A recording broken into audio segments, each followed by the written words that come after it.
Vidste du, hvad alkohol gør ved kroppen? Alkoholen, som vi indtager i drikkevarer, kaldes også etanol, og den kemiske formel er denne her. Etanol indeholder både polære og upolære grupper. Den polære del gør etanol fuldstændig blandbar med vand.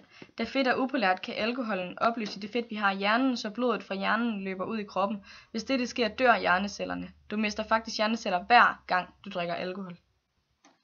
Etanol optages direkte fra mavesækken og er ude i blod og vævvæske allerede efter få minutter. Når alkoholpromillen stiger, får vi svært ved at styre vores bevægelser, vores balanceevne falder, indlæringsevnen falder, og det kniber med koncentrationsevnen. Etanol påvirker alle vores nervesystemer og vores bevidsthedsniveau.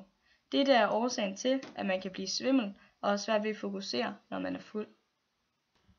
Forbrændingen af etanol sker overvejende i leveren, og i gennemsnit forbrænder et menneske 7 gram i timen. Når man dør af for meget indtagning af etanol, er det fordi etanolen lammer nervesystemet. Når nervesystemet er lammet, gør det, at man stopper med at trække vejret. Og man dør. Sundhedsstyrelsens anbefaling er 7 genstande til kvinder og 14 til mænd, da forskningsresultater tyder på, at sygdom/død og etanolindtagelse har en sammenhæng. Alt over de anbefalede vil skade ens krop i længere perioder. Alkohol nedbryder leveren langsomt, og dette kan være livsfarligt, da man ikke kan leve uden en lever. Etanol er også yderst skadeligt for fosteret under graviditeten, så man bør altså fuldstændig droppe alkohol, når man er gravid.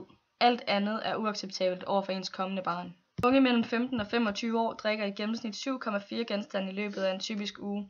60% af de 15-25-årige har drukket mere end 5 genstande ved samme lejlighed den seneste måned, og cirka en femtedel angiver, at de har gjort det 3 eller flere gange den seneste måned.